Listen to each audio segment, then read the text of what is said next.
Assalamualaikum warahmatullahi wabarakatuh. Alhamdulillah. Alhamdulillahilladzi nahmaduhu wa nasta'inuhu wa nastaghfiruh. Wa na'udzu billahi min syururi anfusina wa min sayyiati a'malina. May yahdihillahu fala mudilla lahu wa may yudlilhu fala hadiyalah. Asyhadu an la ilaha illallah wa asyhadu anna Muhammadan 'abduhu wa rasuluhu alladzi la nabiyya ba'dah.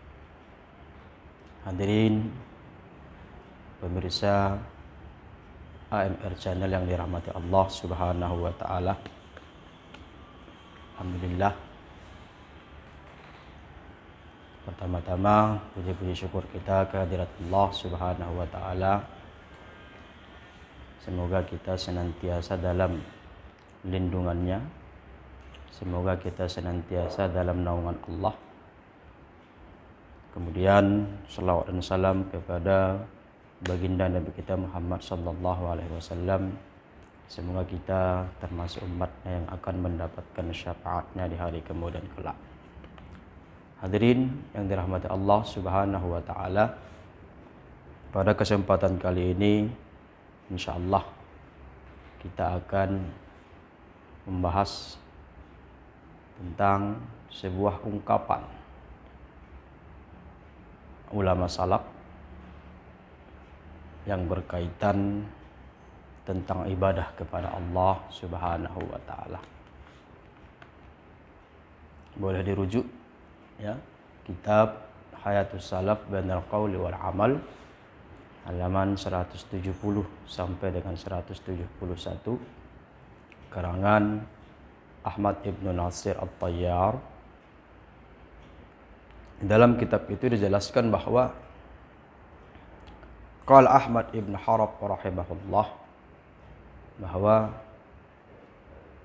Ahmad Ibn Harab rahimahullah menuturkan sebuah ungkapan hikmah sebagai bahan renungan kita pada pertemuan kali ini.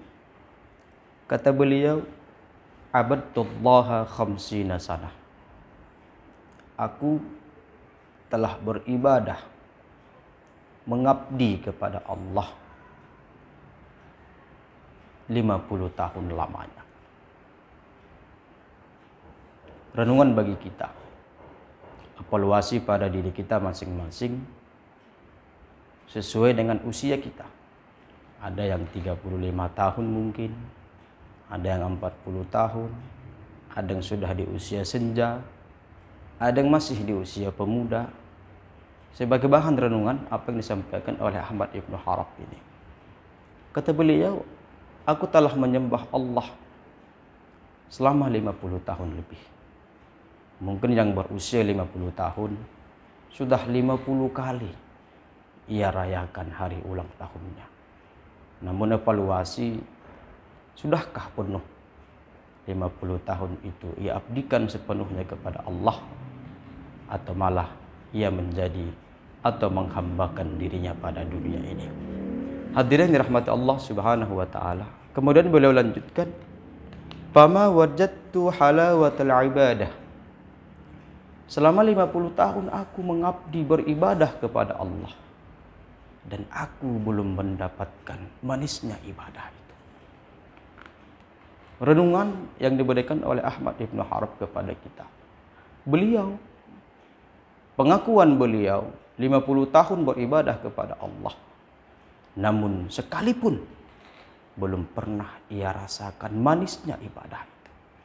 Contoh mungkin dalam kehidupan nyata kita, ya, kita menanam sebuah pohon, tidak berbuah pohonnya, atau belum pernah kita cicipi rasa buah dari pohon yang kita tanam. Sudah 50 tahun umurnya. Demikian juga lah yang dirasakan oleh salafus soleh ini, Ahmad Ibn Harab. Aku menyembah Allah selama 50 tahun, namun aku belum pernah mendapatkan, merasakan manisnya ibadah kepada Allah itu. Hatta taraktu thalathata asya. Sehingga, kata beliau, aku mampu meninggalkan 3 hal. Jadi hadirin Tiga hal inilah yang akan kita kupas pada pertemuan ini.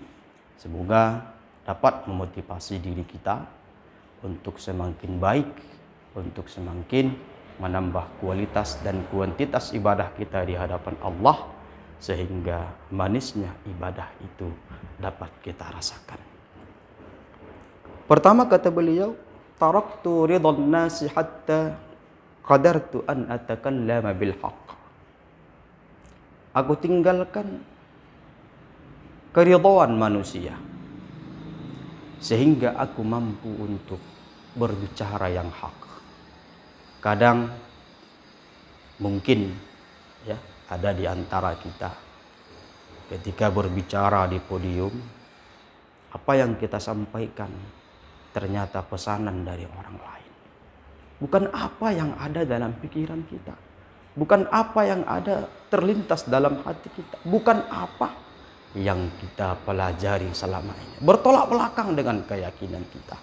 Namun karena ego, karena untuk mempertahankan eksistensi tadi, kita lawan hati nurani kita.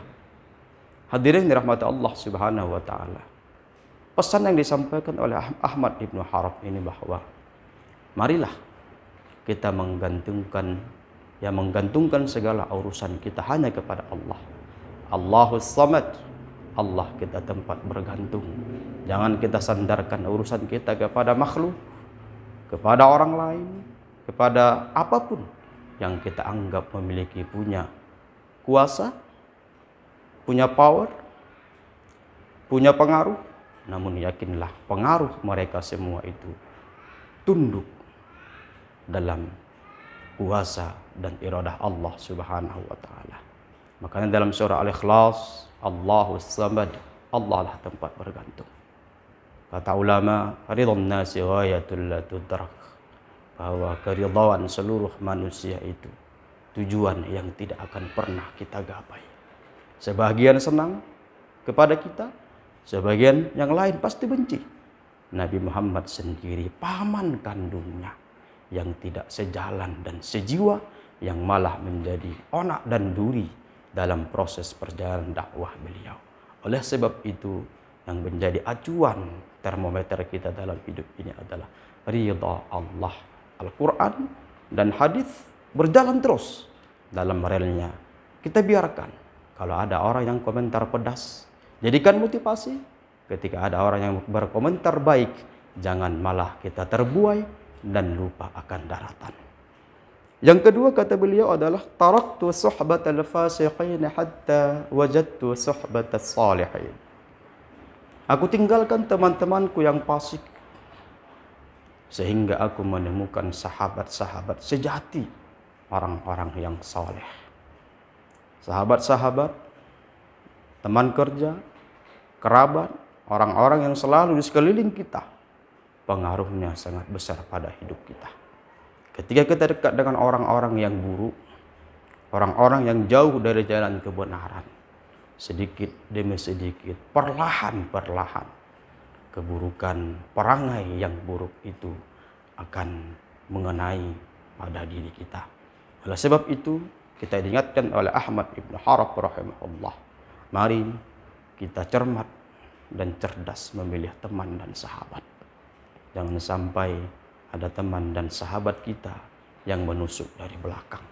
Oleh sebab itu, kami teringat dengan sebuah pepatah Arab yang mengatakan bahwa anil mar'i la tas'al wasal an qarini. Ketika engkau ingin tahu karakter seseorang, pribadi seseorang secara mendalam, janganlah tanyakan kepada orangnya langsung.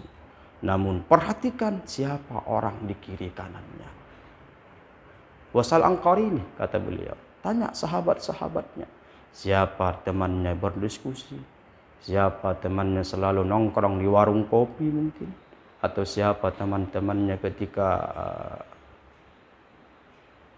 apa istilahnya zaman sekarang, setiap hari Minggu itu goes ya, naik sepeda ke sana kemari. Itu akan ada sedikit demi sedikit yang mempengaruhi diri kita.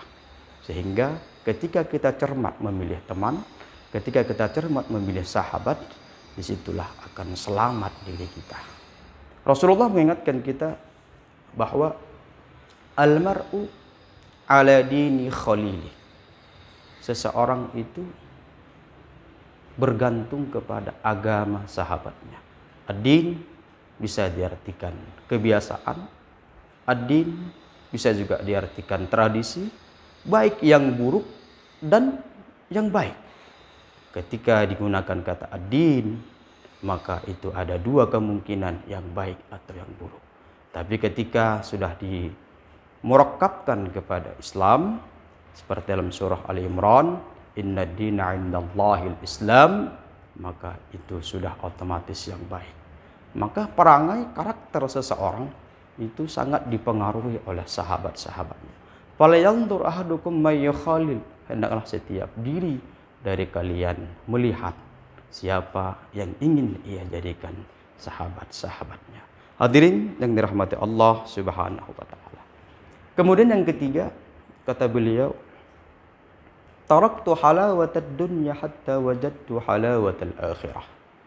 Aku meninggalkan pernak-pernik perhiasan dunia ini sehingga aku merasakan manisnya gambaran kehidupan akhirat. Artinya apa? Ketika kita memiliki harta, kita letakkan di tangan kita, jangan kita letakkan di hati. Kenapa? Ketika harta kita letakkan di hati, di tangan kita, maka kita akan menjadi orang-orang yang dermawan. Namun ketika harta itu sudah menyusup ke dalam hati yang paling dalam, maka akan muncullah sifat-sifat kikir, bakhil, takut harta itu akan hilang. Hadirin yang dirahmati Allah, firman Allah Subhanahu wa taala, "Wabtaghi fi ma ataka Allahu darul akhirah wa la tansa nasibaka minad dunya." Cari sebanyak mungkin perbekalan untuk akhiratmu dan jangan lupa bahwa engkau harus mengambil bahagian di dunia ini secukupnya. Allah titipkan kita harta, maka harta itu hanya sekadar titipan. Mungkin ada hak-hak orang lain di situ. Hadirin yang dirahmati Allah Subhanahu wa taala, mudah-mudahan kita dapat meninggalkan 3 karakter ini. Yang pertama adalah jangan kita gantungkan urusan kita kepada manusia, namun gantungkanlah urusan kita kepada Allah, sehingga kita mampu berutur-tur dan menyampaikan yang hak. Qulil haqqa walau kana murran, katakanlah yang hak itu hak, yang benar itu benar, walaupun kadang pahit rasanya. Yang kedua, mari kita selalu cermat dan teliti mencari sahabat dan teman-teman kita, karena sahabat dan teman-teman yang ada di sekitar kita adalah cerminan dari diri kita sendiri. Yang ketiga, jangan sampai kita lupa daratan, bahwa di dunia ini kita hidup sementara. Dunia adalah sandiwara, penuh persandiwaraan dan permainan, sandagurau, dan kehidupan yang hakiki adalah di akhirat. Oleh sebab itu, ketika 3 poin ini dapat kita tinggalkan, perlahan-lahan kita kikis dalam kehidupan kita, disitulah nanti saatnya kita akan merasakan manisnya ibadah kepada Allah Subhanahu wa taala. Mudah-mudahan tausiah yang singkat ini bermanfaat bagi kita. Kita selalu mengevaluasi diri untuk semakin baik di hadapan Allah Subhanahu wa taala. Wabillahi taufiq wal hidayah. Wassalamualaikum warahmatullahi wabarakatuh.